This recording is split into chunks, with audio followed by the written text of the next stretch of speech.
2000 ஆண்டு வரலாற்றை கொண்ட கத்தோலிக்க திரு அவையானது இயேசுவின் மரணம் உயிர்த்தெழுதலோடு ஆரம்பமாகிறது.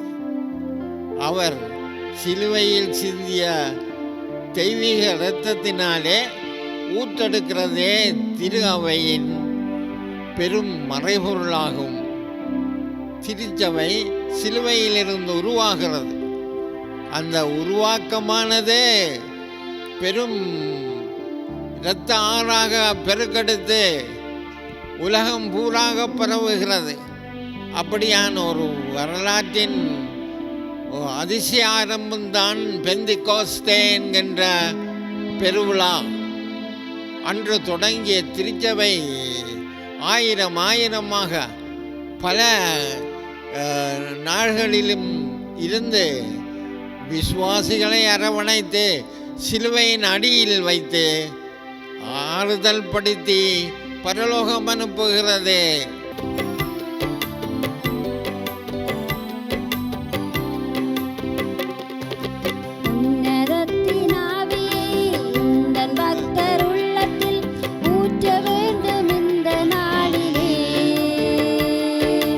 உலகமெங்கும் சாட்சி நாங்களே.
உலகமெங்கும் சாட்சி நாங்களே.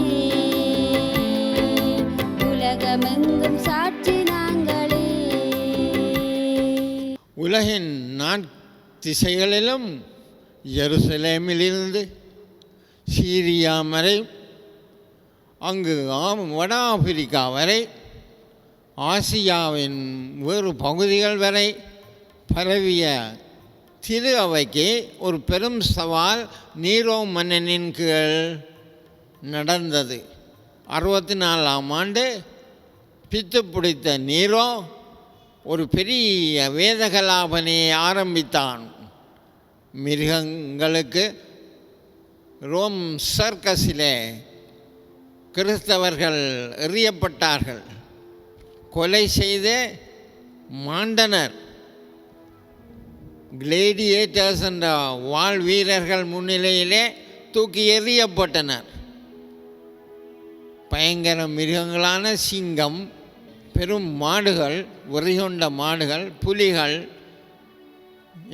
இவற்றின் மத்தியிலே எறியப்பட்ட கிறிஸ்தவர்கள் மிதிக்கப்பட்டு கொல்லப்பட்டனர். 10 பெரிய வேதகலாவனைகள் நேரோவுக்கு பின் ஒவ்வொன்றாக 10 ரோம மன்னர்கள் காலத்தில் நடந்தேறியது. அது 300 ஆண்டுகளுக்கு நீண்டு தியோக்ளேசியான் என்ற பெரிய கொடுங்கோலின் கீழே அது முடிவுற்றது. நேரோ மன்னன் தொடங்கி தியோக்ளேசியான் கீழே தான் பல வேத சாட்சிகள், ஆண்களும் பெண்களும் குழந்தைகளும்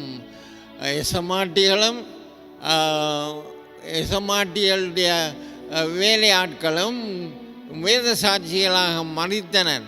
பப்பெட் வாழ்ந்தால் என்ன, புனித செபஸ்தியார் என்றால் என்ன, பிலோமினா என்றால் என்ன, எல்லோரும் உயர்கலத்தவர்கள் தொட்டு கீழ்மட்ட அடிபட்ட அடிமைகளாயிருந்தோரெல்லாம் இயேசுவுக்கு சாட்சி பகன்று இறுதியாக 315ஆம் ஆண்டு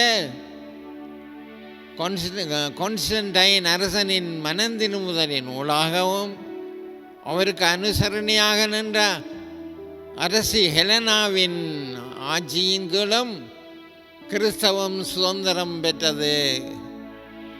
அதன் பிறகு திருச்சபையின் பொற்காலம் சிறிது காலமே நீடித்தது.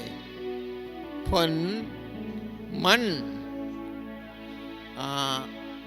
அரச அதிகாரம் இவற்றை கொண்ட திருச்சபையானது சீர்கடத் தொடங்கியது.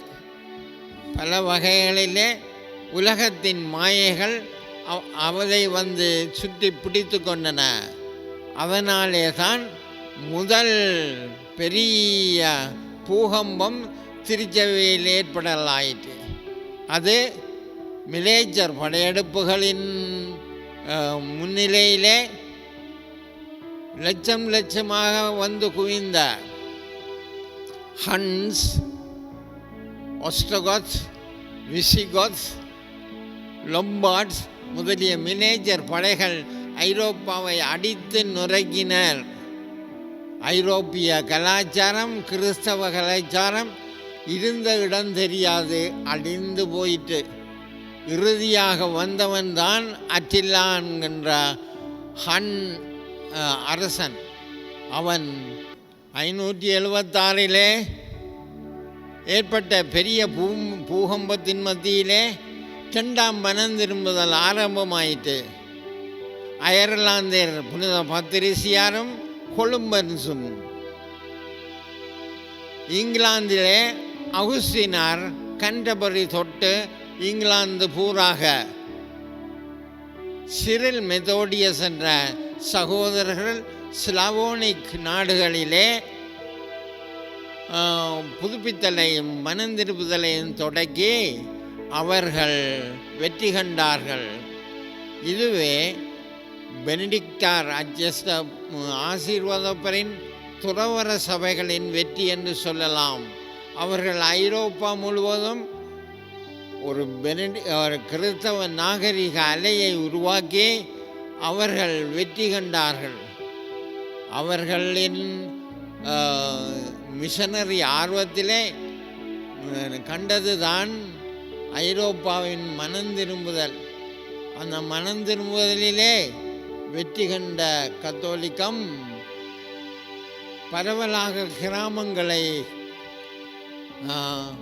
அணுகி முழுவதையும் ஒரு பெரிய கத்தோலிக்க ராஜ்யத்தின் கீழ் கொண்டு வந்தது. அதையே மத்திய கால கத்தோலிக்க ஆட்சி என்று நாங்கள் இன்று வரை கொண்டாடுகிறோம். மத்திய காலங்களின் பெரும் துறவர சபைகளும் அசிசியாரும் டொமினிக்கரும் அவரை கண்ட காமலைட்ஸும் இந்த மனந்திரும்புதல் இயக்கத்தின் உச்சிக்கட்டமாகும்.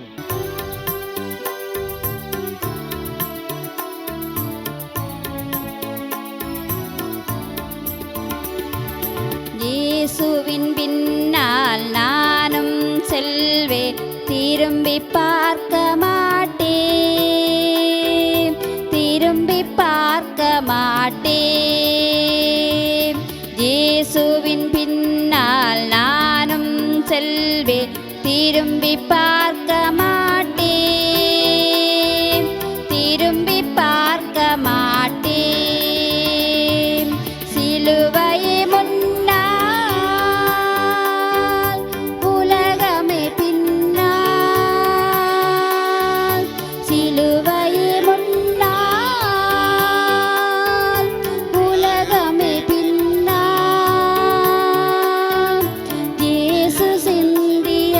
குருதி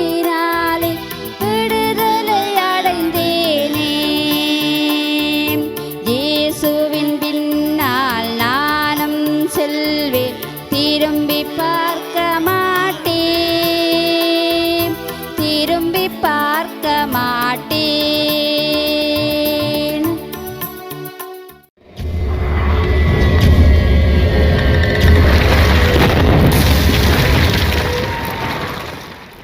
ஆயிரத்தி 54 கான்ஸ்டாண்டினோப்பிள் என்ற தலைநகரம் கான்ஸ்டன்டைனுடைய வாரிசுகளோடு பிரிந்து ரோமை புறம்பாக்கியது.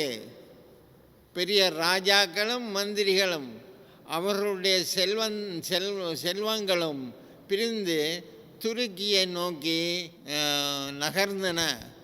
ரோமாபுரி ஏழை நகரமாகியது. பணமில்லாது அவர்கள் தவித்து கிடந்தனர். லத்தீன் மொழியையே பேசினர். கிழக்கு திருச்சபையோ கிரேக்க மொழியே பேசி அதன் பாடல்களையே படித்து கொண்டிருந்தது. கீரியா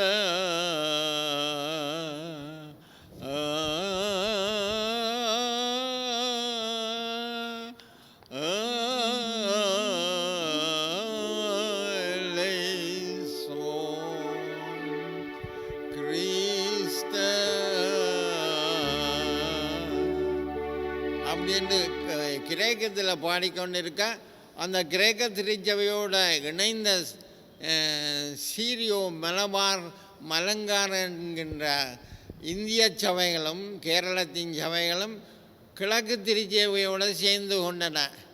மாதாவின் பக்தி பெருவாரியாக பொங்கி வழிய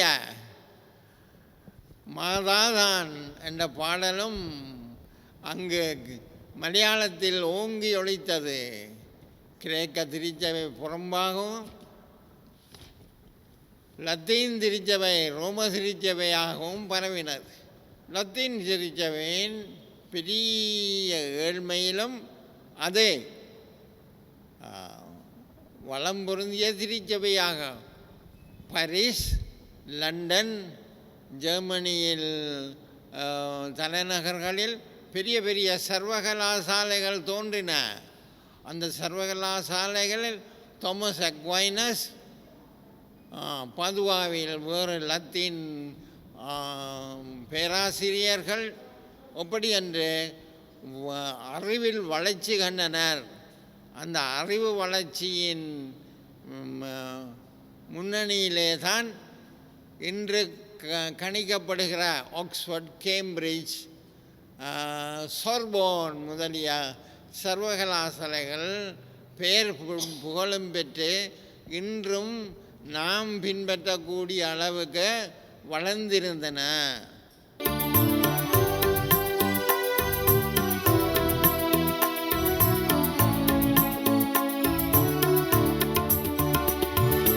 இயேசுவின் பின்னால் நானும் செல்வேன், திரும்பி பார்க்க மாட்டேன்,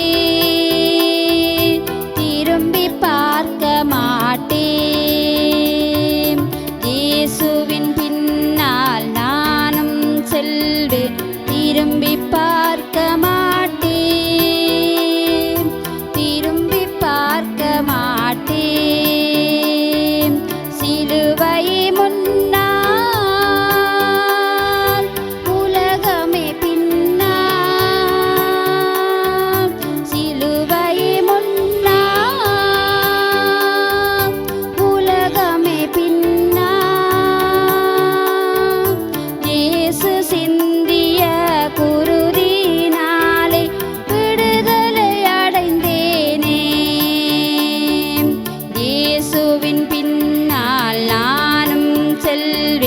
திரும்பி பார்க்க மாட்டேன், திரும்பி பார்க்க மாட்டேன்.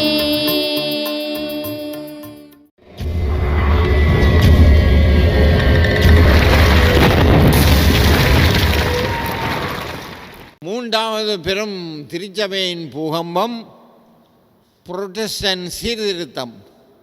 இது திருச்சபையை உருவாக்கின பெரிய சர்வகலாசாலைகளிலிருந்து எழுந்தது.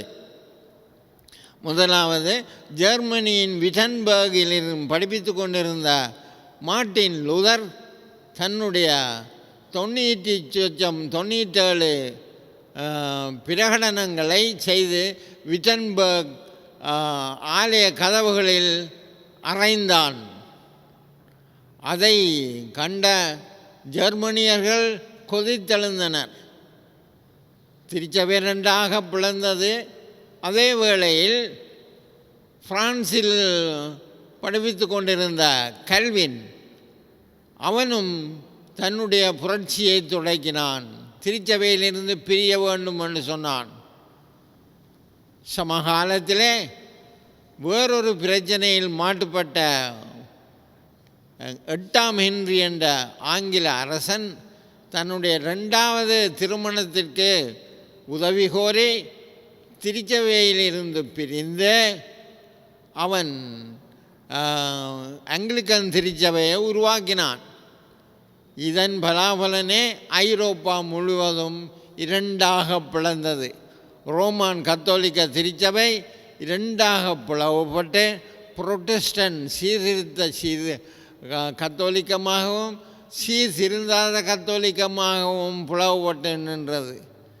ரோமான் கத்தோலிக்க லத்தீன் திருச்சபை ஆட்டம் கொடுக்க தொடங்கிட்டு அதன் நிமித்தமே பாப்பரசர் மார்ட்டின் லூதரையும் எங்களுடைய கல்வினையும் 8ஆம் ஹென்றியையும் திருச்சபையால் நீக்கிவிட்டு திருதேன் சங்கத்தை கவுன்சில் ஆஃப் ட்ரெண்டை கூட்டுவித்து உலகத்தின் முழு ஆயரவையையும் ஒன்று கூட்டி பெரிய கத்தோலிக்க சீர்திருத்தங்களை செய்ய ஆயத்தம் பண்ணினான். அந்த திருதேன் சங்கத்தின் பலாபலன்களிலே பிறந்தவர்கள்தான் இந்தியா, இலங்கை, ஆசியா, ஜப்பான், இந்தோனேசிய கத்தோலிக்க லத்தீன் சபைகளாகும். அதிலே பிறந்தவர்கள் நாங்களும் தான். ஆசியாவின் புதிய கத்தோலிக்கம் திருதேன் சங்கத்தின் சவேரியார், புனித பிரான்சிஸ் சவேரியாருடைய காலடி பாதங்களிலே ஊன்றி வளர்ந்தது. அந்த கத்தோலிக்கத்தின் பலாபலங்களாகவே நாங்கள் இன்றும் காண கிடக்கிறோம். எங்களை புதுப்பிக்கவே ஜோசப் பாஸ் முனீந்திரன் இன்றைய நாளிலே இலங்கை வந்து அவர் திருச்சபையை தூசி கட்டி கோவாவின் சம்பிரதாய மரபு சகோதரர்களோடு சேர்ந்து எங்கள் திருச்சபையை புதுப்பித்து ஒரு புத்துயிர் கொடுத்தார். புனித ஜோசப் பாஸ் கத்தோலிக்க திருச்சபையை காப்பாற்ற இலங்கை பூராக யாத்திரை பண்ணி அவருடைய மரணத்தின் பின் அதை தொடர்ந்தும் வளர்ந்து வர ஜக்கோமே கொன்சாலஸ் என்ற குருவானவரை பல நூல்களை இலங்கையில் சிங்களத்திலும் தமிழிலும் எழுத வைத்து எங்களுடைய வியாகுல பிரசங்கம், எங்கள் தமிழ் மொழிபெயர்ப்பு பூசை இவை எல்லாவற்றையும் எங்களுக்கு தந்துதவி எங்களுக்கு புத்துயிர் தந்தார். ஆமேன்.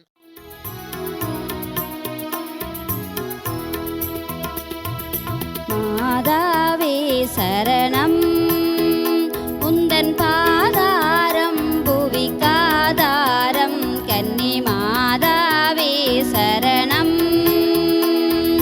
மா பாவம் மம்மை மேவாமல், மா பாவம் மம்மை மேவாமல், காப்பாயே அருளிவாயே, கன்னி மாதாவே சரணம்.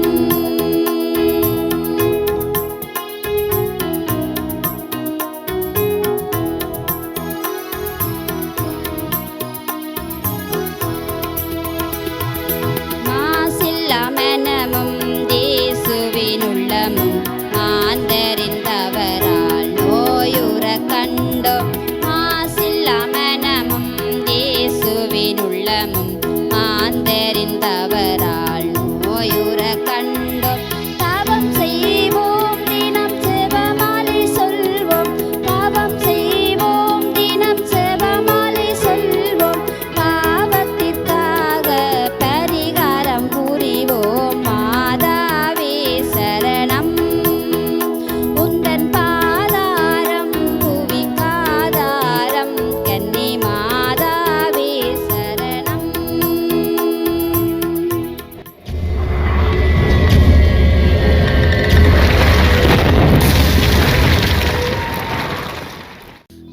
திருச்சபையின் 4வது பூகம்பம் பயங்கரமான பண பிரச்சனையாக முதலில் தோன்றியது. 2வது மண் பிரச்சனையாக. மண் என்றால் தன்மானம். எல்லோரும் தாங்கள் பெரிய பெரிய ஆக்கள் என்று ட்ரையம்ஃபலிஸ்டிக்காக புழங்கத் தொடங்கினார்கள். அது 2வது பெரிய பூகம்பத்தின் அம்சமாக இருந்தது. 3வதாக என்ன வெடித்ததென்றால் மண் பொன் பெண்ணாக முடித்தது. உலக போக்கில் பலர் துஷ்பிரயோகங்களில் ஈடுபட்டது போன்று தென்படுகிறது. வத்திக்கானுக்கு வந்த அந்த எதிர்ப்பு கடிதங்களிலே அதை பார்க்கிறோம். கடைசியாக பின்னுக்கு பார்த்தால் இவை எல்லா பிரச்சனைகளும் பின்னே சாத்தான் தலை தூக்கத் தொடங்கினான்.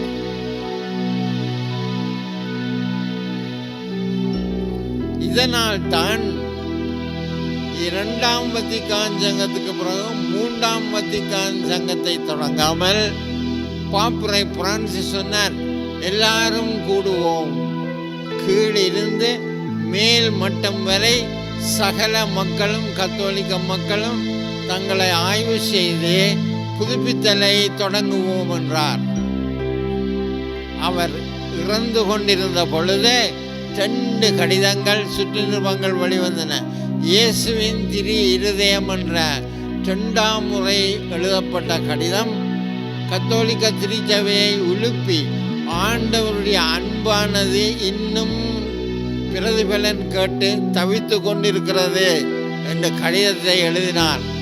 ஒவ்வொரு வீடுகளும் ஒவ்வொரு குருவும் ஒவ்வொரு ஆயரும் தங்களை புதுப்பித்து இயேசுவின் திரு இருதயத்துக்கு தங்களை ஒப்படைக்க வேண்டும் என்றார்.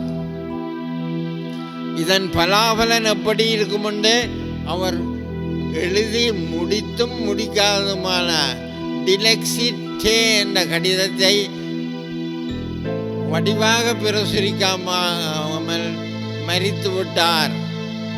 அதையே 14ஆம் லியோ பாப்புரை எடுத்து திருச்சபை ஏழைகளை நேசிக்க வேணும், ஏழைகளின் பாங்கிலே வளர வேணும், ஏழைகளுக்கான அடிப்படை திட்டங்களை போட்டு திருச்சபையை ஏழையாக மாற வேண்டும் என்ற ஒரு சிறு நிருபத்தை டிலெக்ஸிட்டே என்ற சிறு நிருபத்தை எழுதினார். பழைய பாப்பரசர் பிரான்சிஸ் மரிக்க புது பாப்பரசர் டிலெக்ஸிட்டே என்ற கடிதத்தை ஏழை திருச்சபையே வருங்காலம், ஏழை திருச்சபையினால்தான் திருச்சபை புதுப்பிக்கப்படும், ஏழை திருச்சபையின் ஊடாகவே புதிய கட்டளைகள் பிறக்கும் என்றார். இதற்கு முன்னுதாரணமாக இருப்பவள் மரியாள்.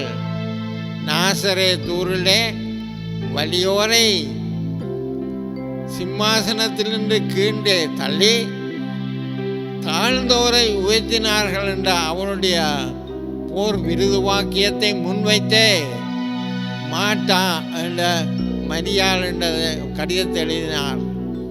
பலருக்கு விளங்கவில்லை. பல புரொட்டஸ்டன்ட்கள் கைதட்டி சொன்னார்கள், பார்த்தீங்களா மரியாளை கீழே இறக்கியாச்சு. அப்படி இல்லை, மரியாளை ஒரு படி உயர்த்தி அவளையே திருச்சபையின் புதுப்பித்தலுக்கு முன்மாதிரியாக முன்வைத்தார்.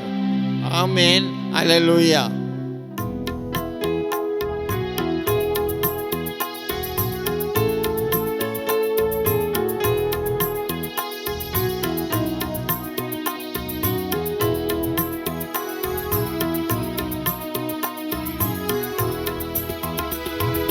மாநிலத்தில் சமாதானமே நிலவ, நாஸ்திக உலகம் மாத்திகமடைய. மாநிலத்தில் சமாதானமே நிலவ, நாஸ்திக உலகம் மாத்திகமடைய. உயிருடன்